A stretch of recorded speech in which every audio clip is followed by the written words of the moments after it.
I would like to begin with a little experiment. In a moment, I'm going to ask if you would close your eyes and see if you can work out what emotions you're feeling right now. Now, you're not going to tell anyone or anything. The idea is to see how easy or perhaps hard you find it to pinpoint exactly what you're feeling. And I thought I'd give you 10 seconds to do this. Okay? Right. Let's start.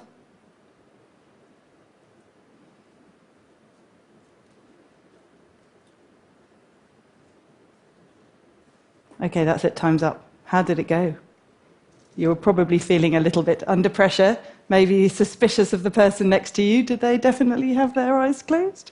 Perhaps you felt some strange, distant worry about that email you sent this morning, or excitement about something you've got planned for this evening. Maybe you felt that exhilaration that comes when we get together in big groups of people like this. The Welsh call it hwyl, from the word for boat sails. Or maybe you felt all of these things. There are some emotions which wash the world in a single colour, like the terror felt as a car skids. But more often our emotions crowd and jostle together until it is actually quite hard to tell them apart. Some slide past so quickly you'd hardly even notice them, like the nostalgia that will make you reach out to grab a familiar brand in the supermarket. And then there are others that we hurry away from, fearing that they'll burst on us, like the jealousy that causes you to search a loved one's pockets. And, of course, there are some emotions which are so peculiar you might not even know what to call them. Perhaps sitting there you had a little tingle of a desire for an emotion one eminent French sociologist called ilinx, the delirium that comes with minor acts of chaos. So, for example, if you stood up right now and emptied the contents of your bag all over the floor. Perhaps you experienced one of those odd, untranslatable emotions for which there's no obvious English equivalent. You might have felt the feeling the Dutch call gezelligheid, being cozy and warm inside with friends when it's cold and damp outside. Maybe, if you were really lucky, you felt this: basorexia, a sudden urge to kiss someone. We live in an age where knowledge of emotions is an extremely important commodity, where emotions are used to explain many things, exploited by our politicians, manipulated by algorithms. Emotional intelligence, which is the skill of being able to recognize and name your own emotions and those of other people, is considered so important that it is taught in our schools and businesses and encouraged by our health services. But despite all of this, I sometimes wonder if the way we think about emotions is becoming impoverished. Sometimes we're not even that clear what an emotion even is. You've probably heard the theory that our entire emotional lives can be boiled down to a handful of basic emotions. This idea is actually about 2,000 years old. But in our own time, some evolutionary psychologists have suggested that these 6 emotions, happiness, sadness, fear, disgust, anger, surprise, are expressed by everyone across the globe in exactly the same way, and therefore represent the building blocks of our entire emotional lives. Well, if you look at an emotion like this, then it looks like a simple reflex. It's triggered by an external predicament, it's hardwired, it's there to protect us from harm. So you see a bear, your heart rate quickens, your pupils dilate, you feel frightened, you run very, very fast. The problem with this picture is it doesn't entirely capture what an emotion is.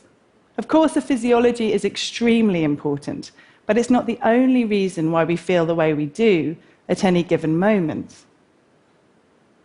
What if I was to tell you that in the 12th century, some troubadours didn't see yawning as caused by tiredness or boredom like we do today, but thought it a symbol of the deepest love?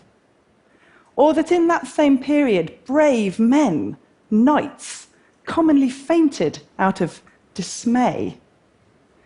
What if I was to tell you that some early Christians who lived in the desert believed that flying demons, who mainly came out at lunchtime, could infect them with an emotion they called acidi or acedia, a kind of lethargy that was sometimes so intense it could even kill them? Or that Boredom, as we know and love it today, was first really only felt by the Victorians in response to new ideas about leisure time and self-improvement. What if we were to think again about those odd, untranslatable words for emotions and wonder whether some cultures might feel an emotion more intensely just because they've bothered to name and talk about it, like the Russian toska, a feeling of maddening dissatisfaction said to blow in from the Great Plains. The most recent developments in cognitive science show that emotions are not simple reflexes, but immensely complex, elastic systems that respond both to the biologies that we've inherited and to the cultures that we live in now. They are cognitive phenomena. They're shaped not just by our bodies, but by our thoughts, our concepts, our language. The neuroscientist Lisa Feldman Barrett has become very interested in this dynamic relationship between words and emotions. She argues that when we learn a new word for an emotion, new feelings are sure to follow. As a historian, I've long suspected that as language changes, our emotions do too. When we look to the past, it's easy to see that emotions have changed, sometimes very dramatically, in response to new cultural expectations and religious beliefs, new ideas about gender, ethnicity, and age, even in response to new political and economic ideologies. There is a historicity to emotions that we are only recently starting to understand. So I agree absolutely that it does us good to learn new words for emotions, but I think we need to go further. I think to be truly emotionally intelligent, we need to understand where those words have come from and what ideas about how we ought to live and behave they are smuggling along with them. Let me tell you a story. It begins in a garret in the late 17th century in the Swiss university town of Basel. Inside, there's a dedicated student living some 60 miles away from home. He stops turning up to his lectures, and his friends come to visit, and they find him dejected and feverish, having heart palpitations, strange sores breaking out on his body.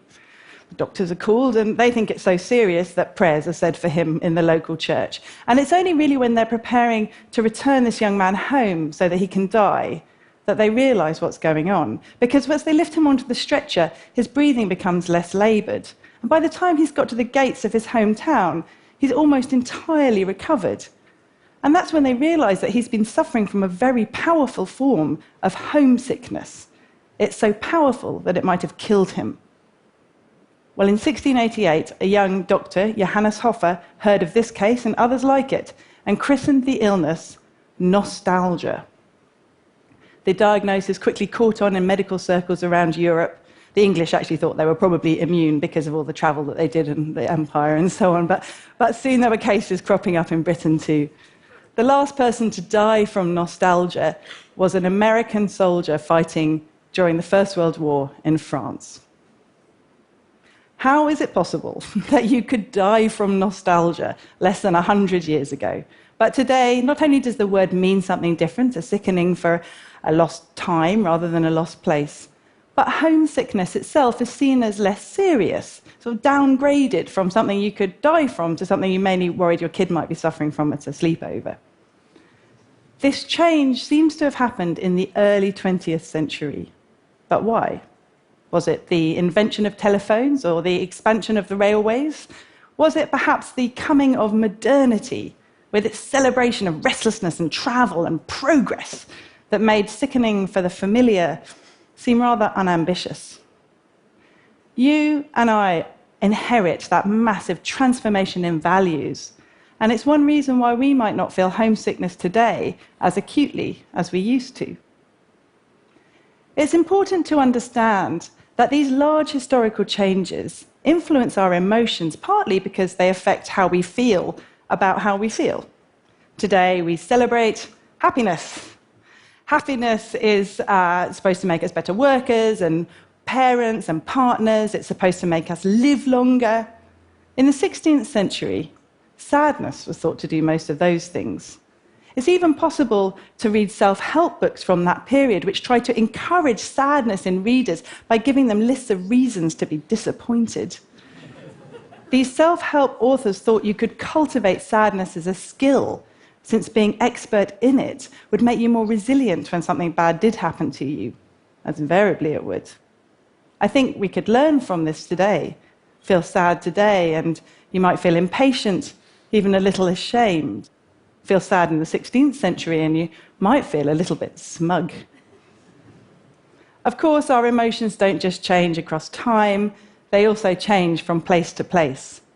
The Baining people of Papua New Guinea speak of a wumbuk, a feeling of lethargy that descends when a house guest finally leaves. Now, you or I might feel relief. But in Baining culture, departing guests are thought to shed a sort of heaviness so they can travel more easily. And this heaviness infects the air and causes this awumbuk. And so what they do is leave a bowl of water out overnight to absorb this air. And then very early the next morning, they wake up and have a ceremony and throw the water away. Now, here's a good example of spiritual practices and geographical realities combining to bring a distinct emotion into life and make it disappear again. One of my favorite emotions is a Japanese word, amae. Amae is a very common word in Japan, but it is actually quite hard to translate. It means something like the pleasure that you get when you're able to temporarily hand over responsibility for your life to someone else. Now, anthropologists suggest that one reason why this word might have been named and celebrated in Japan is because of that country's traditionally collectivist culture, whereas the feeling of dependency may be more fraught amongst English speakers who have learned to value self-sufficiency and individualism. This might be a little simplistic, but it is tantalizing. What might our emotional languages tell us, not just about what we feel, but about what we value most? Most people who tell us to pay attention to our well-being talk of the importance of naming our emotions. But these names aren't neutral labels. They are freighted with our culture's values and expectations, and they transmit ideas about who we think we are. Learning new and unusual words for emotions will help attune us to the more finely grained aspects of our inner lives. But more than this, I think these words are worth caring about because they remind us how powerful the connection is between what we think and how we end up feeling. True emotional intelligence requires that we understand the social, the political, the cultural forces that have shaped what we've come to believe about our emotions, and understand how happiness or hatred or love or anger might still be changing now. Because if we want to measure our emotions and teach them in our schools and listen as our politicians tell us how important they are, then it is a good idea that we understand where the assumptions we have about them have come from and whether they still truly speak to us now. I want to end with an emotion I often feel when I'm working as a historian. It's a French word, dépaysement. It evokes the giddy disorientation that you feel in an unfamiliar place. One of my favorite parts of being a historian is when something I've completely taken for granted, some very familiar part of my life, is suddenly made strange again. Dépaysement is unsettling, but it's exciting too. And I hope you might be having just a little glimpse of it right now. Thank you.